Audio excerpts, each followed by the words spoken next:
The young man's hands trembled as the cold metal handcuffs snapped shut around his wrists. His face pressed against the hood of a car, surrounded by flashing blue lights and a crowd of bystanders pulling out their phones to record. "Stop resisting," barked Officer Daniels, tightening his grip even though the teen hadn't moved an inch. "I didn't do anything," the boy cried out, his voice cracking in desperation. And then a chilling silence fell over the crowd as one woman gasped, "Wait, isn't that the mayor's son?" Before we continue, I have to ask you, what would you do if you saw this happening in your neighborhood? Share your thoughts in the comments, and don't forget to subscribe, because this story is about to take a turn that will leave you speechless. Marcus Johnson, just 17 years old, had been walking home from basketball practice, his gym bag slung over his shoulder, when the nightmare began. He wasn't wearing anything unusual, just his school hoodie and sneakers.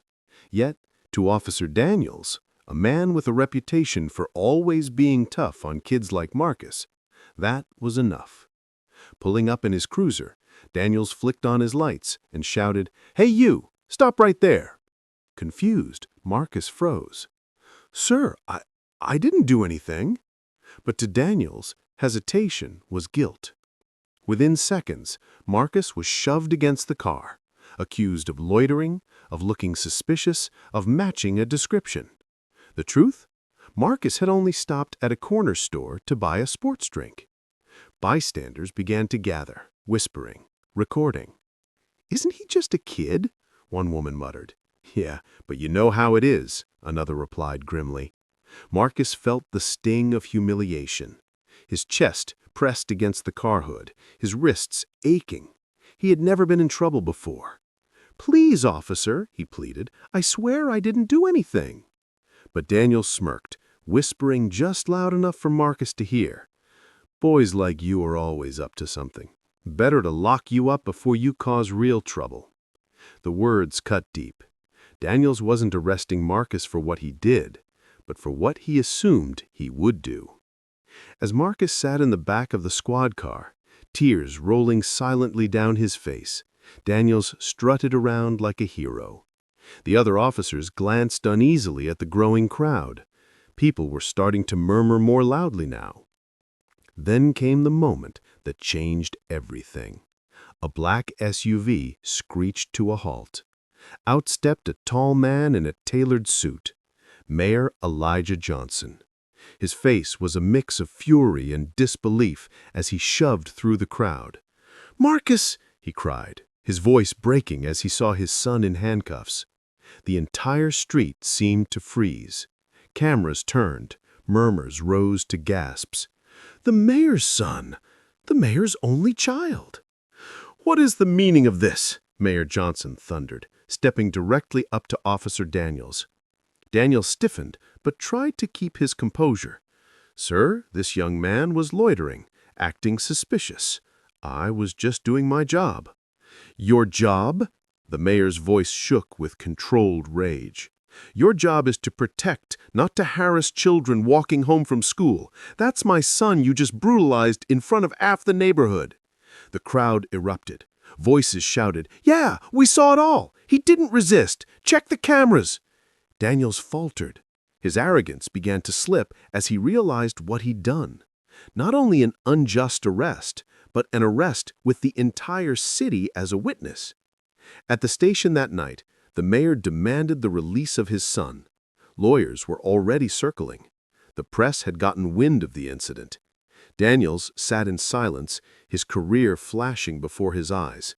All those years of unchecked power, of throwing his weight around, of picking on those he thought were weak. And now, the tables had turned. This wasn't just about Marcus anymore. This was about a system, a pattern. And for the first time, Officer Daniels was the one under investigation. That night, Marcus sat with his father, still shaken. "Dad," he whispered, "would he have treated me differently if I wasn't your son?" The mayor looked at him with tears in his eyes. "Son, that's the painful truth. But now the world will see what happens every day to kids who don't have someone powerful to protect them. And we will fight. Not just for you, but for every child who's ever been treated like this. And in that moment, Marcus understood something powerful. Sometimes, the very thing that was meant to break you becomes the spark that ignites change.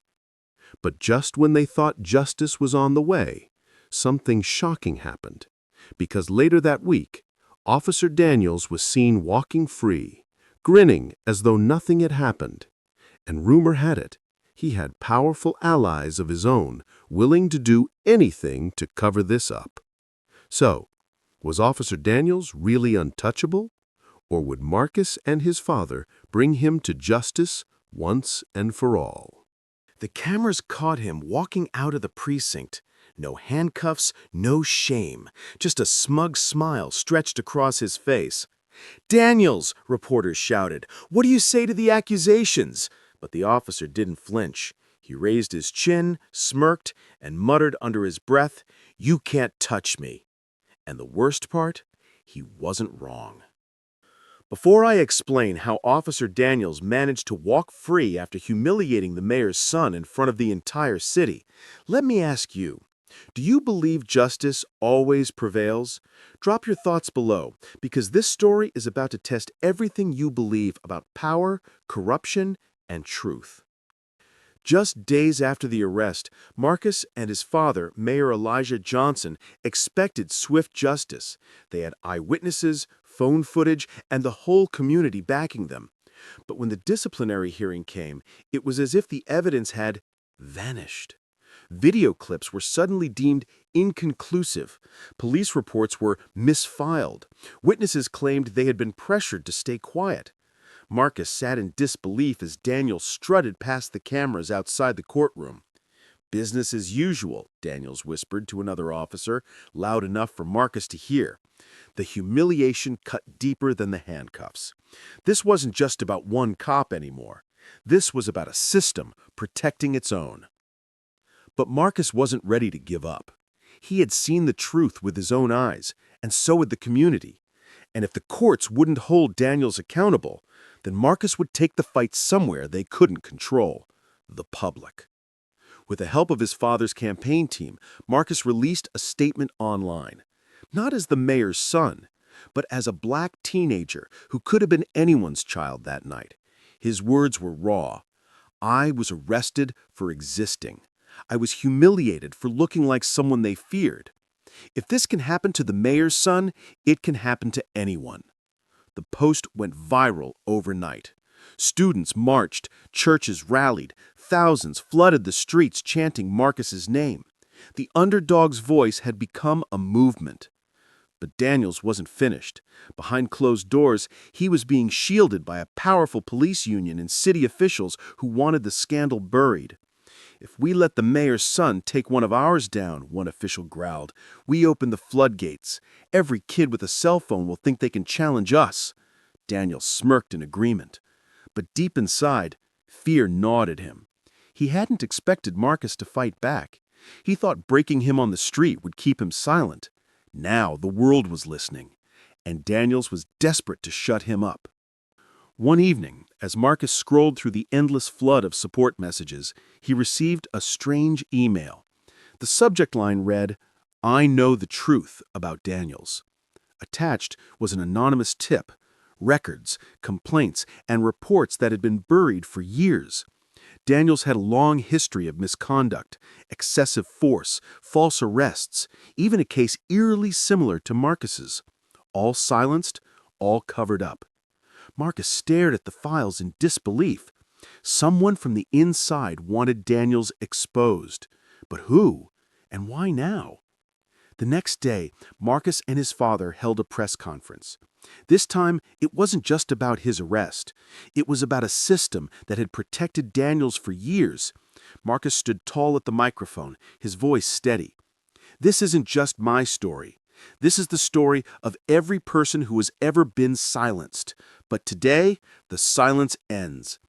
Gasps rippled through the crowd as Marcus displayed documents showing how Daniels' cases were repeatedly swept under the rug. The press went wild, and for the first time, Daniels looked rattled. The lesson became clear to everyone watching.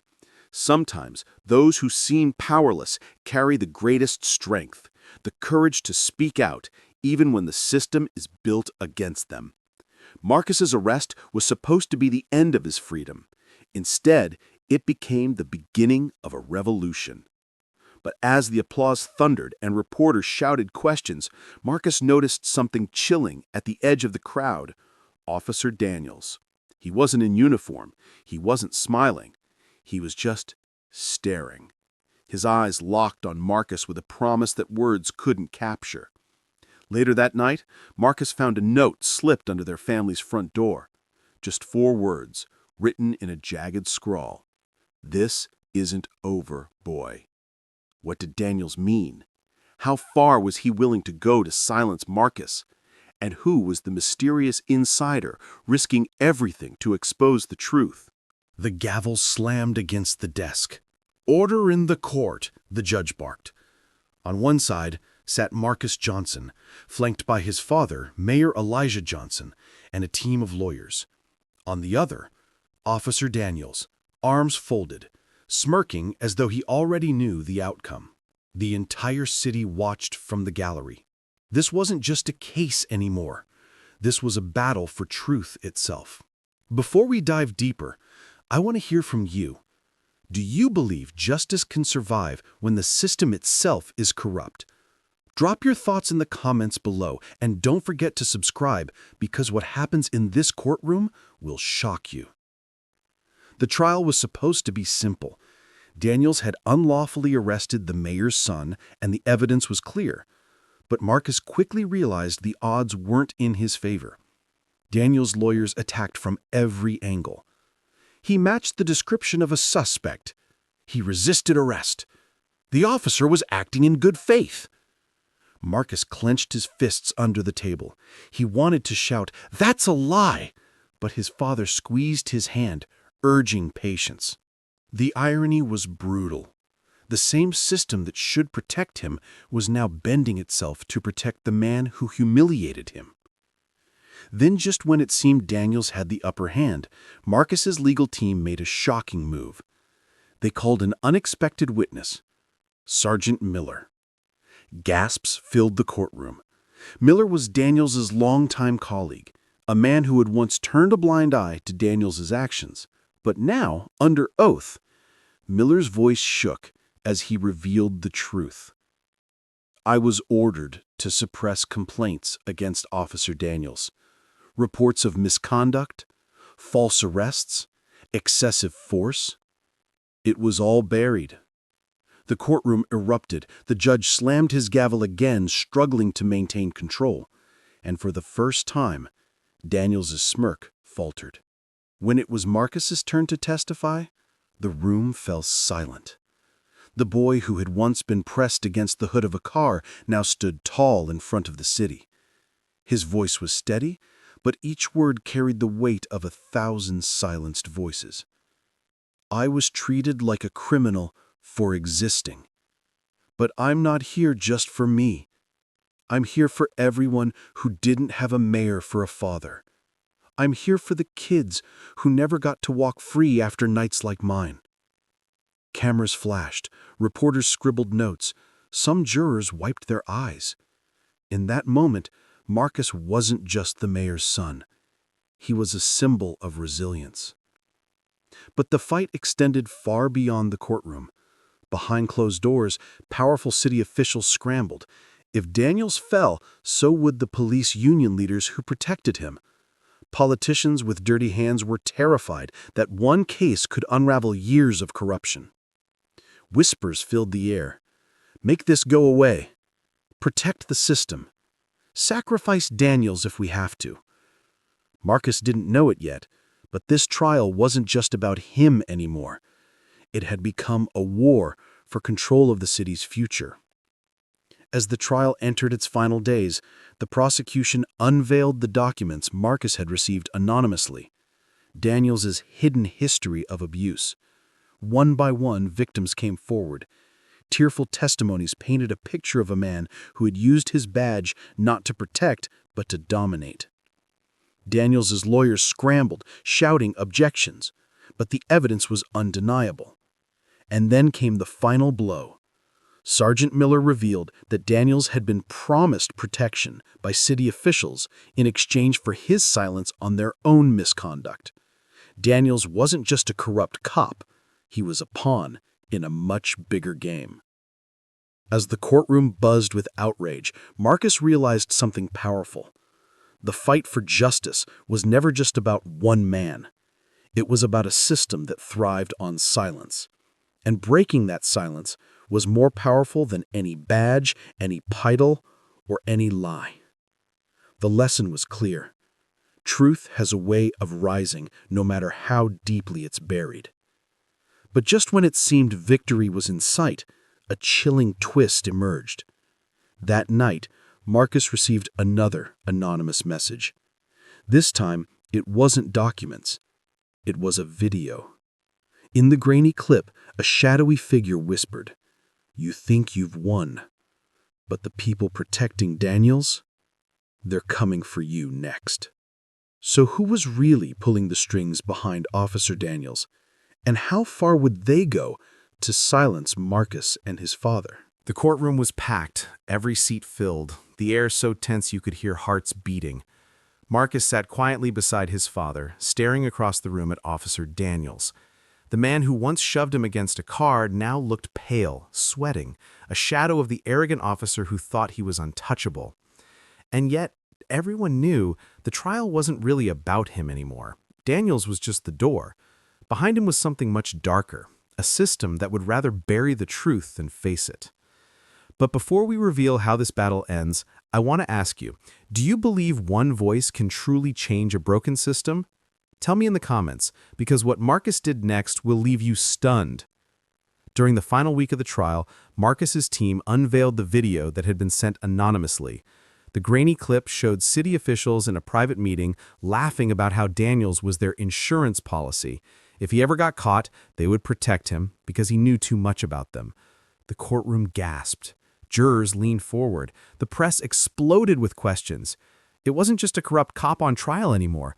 It was the entire power structure of the city. Under pressure, Daniels' mask finally cracked. Called back to the stand, his voice trembled. "Yes," he admitted, "I arrested Marcus without cause, but I was told I'd be backed up, that no matter what happened, the city would protect me. I was a pawn." The silence that followed was deafening. For the first time, Daniels wasn't smirking. He was begging. "Don't you see?" he cried. "It's bigger than me. They'll destroy me if I tell everything." But the damage was done. The truth was out. When Marcus rose to give his closing words, the gallery fell silent. "I was humiliated in front of my community. I was treated like a criminal for walking home. And I thought the worst part was the handcuffs, but now I see the real crime wasn't just what one man did to me. The real crime was the system that told him it was okay." He paused, his eyes sweeping across the courtroom. And to anyone out there watching who's ever been silenced, doubted, or broken by injustice, know this: your voice matters, because truth is stronger than fear. The room erupted into applause, the judge pounding his gavel to restore order. The jury returned after only 3 hours of deliberation. On the charge of unlawful arrest, guilty. On the charge of abuse of power, guilty. Daniels' head dropped into his hands. Reporters rushed from the room to broadcast the stunning outcome. But then came the twist no one expected. The judge announced that a separate investigation would begin, targeting the officials and leaders who had protected Daniels for years. The system itself was finally under scrutiny. For once, justice wasn't just served, it was multiplied. Outside the courthouse, crowds cheered as Marcus and his father stepped onto the steps. Cameras flashed, microphones crowded around, but Marcus spoke simply. "This isn't the end. This is the beginning, because justice doesn't belong to one person. It belongs to all of us." The chants of support grew louder. For the first time, Marcus felt free. Not just from the handcuffs of that night, but from the fear they represented. The lesson was powerful and clear. The underdog is never powerless when they find their voice. Marcus's story proved that even in the darkest systems, truth can find its way to the light, and when it does, It cannot be ignored. But as Marcus and his father drove home, a black car followed closely behind. At a red light, Marcus glanced through the back window. A familiar face sat inside, staring coldly at him. It wasn't Daniels. It was one of the city officials who had promised to protect him. The man raised a phone to his ear, never breaking eye contact. Justice had been served in the courtroom, but in the shadows, powerful enemies still lurked. Would Marcus's victory spark lasting change? Or had he just painted a target on his back?